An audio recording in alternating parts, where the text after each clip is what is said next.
Welcome to the channel Easy Geography. Don't forget to subscribe the channel. This video will be helpful as a mock test in climatology. Humidity and precipitation is an important topic and frequently asked questions in several exams are included in it. We can go to the questions. Question. Consider the following statements. Assertion. Warmer air will always have more moisture than cooler air. Reason. The capacity of air to hold moisture in the form of water vapor is related to air temperature. In the context of above, which of these is correct? Option A and R are correct and R is the correct explanation of A. Option B, A and R are correct but R is not the correct explanation of A. Option C, A is correct but R is incorrect. Option D, A is incorrect but R is correct. This type of questions we can find in UGC NET exams.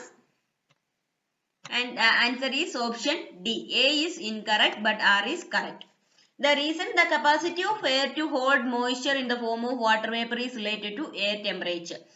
The water holding capacity of an air is always related to the temperature. And the water holding capacity of warmer air is more than the cooler air. But here the assertion statement is warmer air will always have more moisture than cooler air. The warmer air is having more capacity but it doesn't mean that it is always having more moisture. So option D. A is incorrect, R is the correct statement.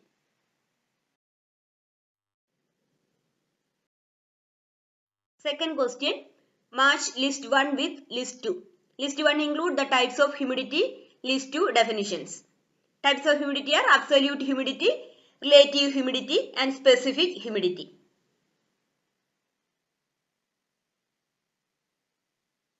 Absolute humidity means absolute humidity is the ratio of actual amount of water vapor present in a unit volume of air. It is the second one. And the relative humidity means it is the third one, the ratio of air's actual water vapor content to its actual capacity of holding water vapor. Ratio of air's actual water vapor content and the actual capacity of holding water. And the specific humidity is, it is the proportion of the mass of water vapor to total mass of air. So, answer D is correct. Absolute humidity is the second one.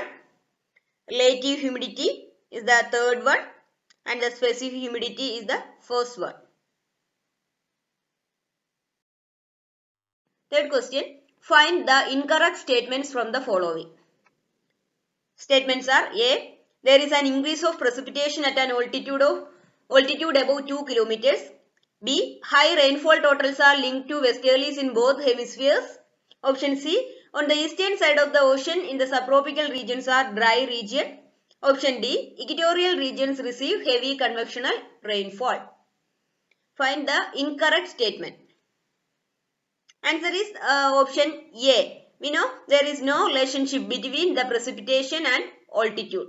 Temperature, pressure are related to altitude but precipitation doesn't relate with altitude.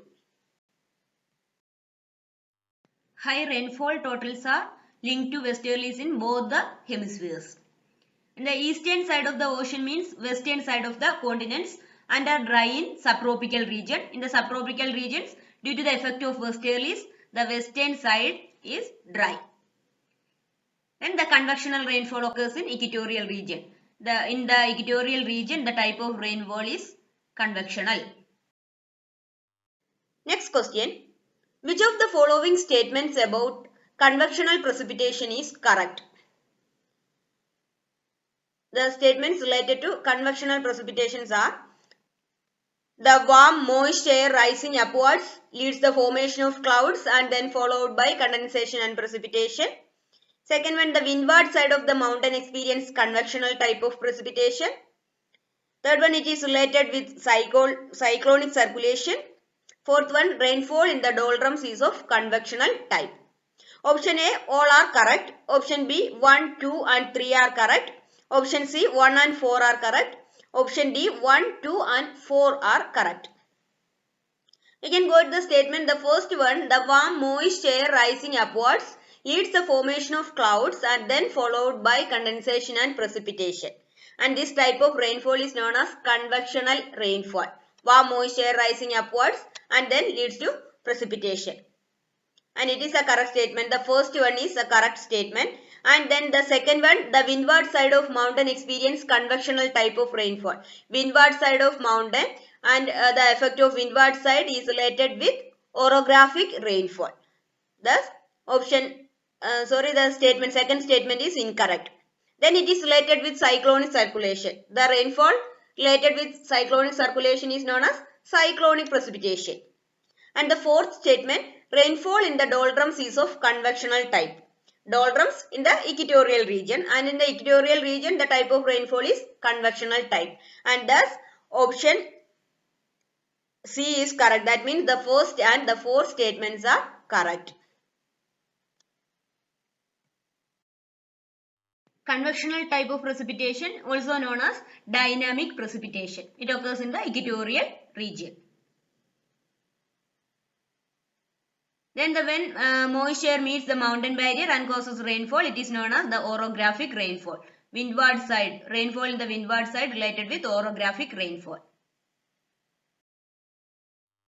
Next question. It's a previous question. Supercooled water is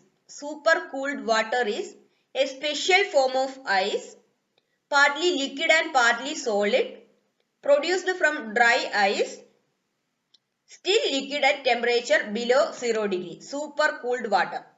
Supercooled water means option D, still liquid at the temperature below 0 degree.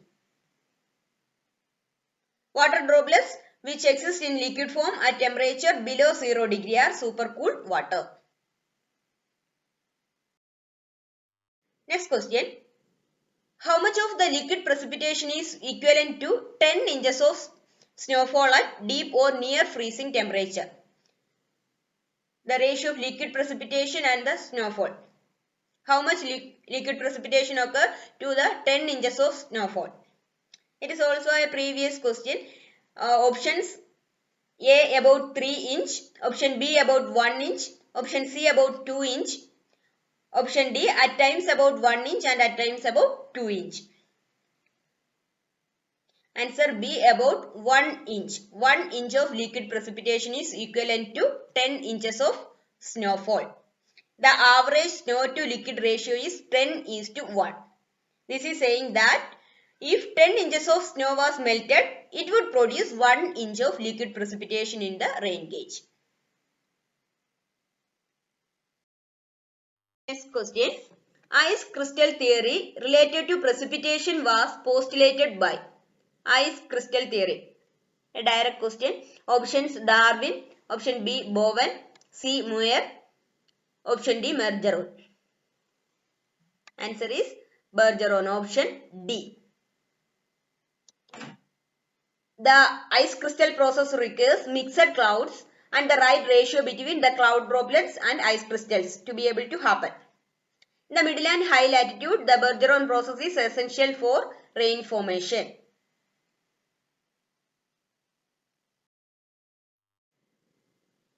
Next question. Correct sequence in the process of precipitation. In the process of precipitation, the dew point, then precipitation, condensation, all these are included. And the correct process is option dew point, condensation, unsaturated air, precipitation. Option B unsaturated air to dew point, then to condensation, then precipitation. Option C dew point to precipitation, then condensation, then unsaturated air. Then option D unsaturated air, condensation, dew point, precipitation. And the option C is incorrect because precipitation will come at the last. And the answer is option B. Option B. Firstly, the unsaturated air, then it leads to the dew point, and then condensation process happens. It leads to precipitation. Unsaturated air not having 100% humidity. 100% humidity means saturated air. When it becomes saturated, it is the dew point. When the temperature is at dew point, the air became saturated. Then it leads to condensation. The water vapor changed to liquid form is condensation. Then the condensed water falling down due to the gravity, that is the precipitation. Then the correct sequence is unsaturated air, then dew point, then the condensation, then precipitation. If the dew point is above the freezing point, condensation will occur in liquid form. But if the dew point is below freezing point, condensation occurs in solid form. Next question. Match the following list 1 with list 2. List 1 include the types of water drops. List 2 include fall velocity. It's also a previous question in UGC NET exam. And the large cloud droplets 0.3 kilometer per hour. And the typical raindrops 23, large raindrops 33, drizzle droplets it's 7. Option B is correct. Large cloud droplets only 0.3 kilometer per hour velocity. Typical raindrops is having 23 kilometer per hour. Large raindrops 33 kilometer per hour. Drizzle droplets 7 kilometer per hour. Last question. The precipitation in the form of hard rounded pellets associated with thunderstorms are known as hard rounded pellets. Option A, hail. Option B, mist. Option C, drizzle. Option D, sleet. All these are forms of precipitation. Among these, the hard rounded pellets of precipitation is known as option A, hail. Fall of condensed water vapor to ground is known as precipitation, and this precipitation is in the form of liquid precipitation and frozen precipitation. The forms of precipitation are drizzle, liquid precipitation less than 0.5 millimeter in diameter. Rain, liquid, and it is greater than 0.5 millimeter. Hail, it is solid precipitation in the form of round pellets and it is having 5 millimeter in diameter. Sleet is also frozen raindrops and smaller than the hailstones. Graupel, it is similar to the hailstones but the size is less than 5 millimeter. Virga, it is a precipitation type but it is evaporated before reaching the surface. Thanks for watching. Please like, share and subscribe.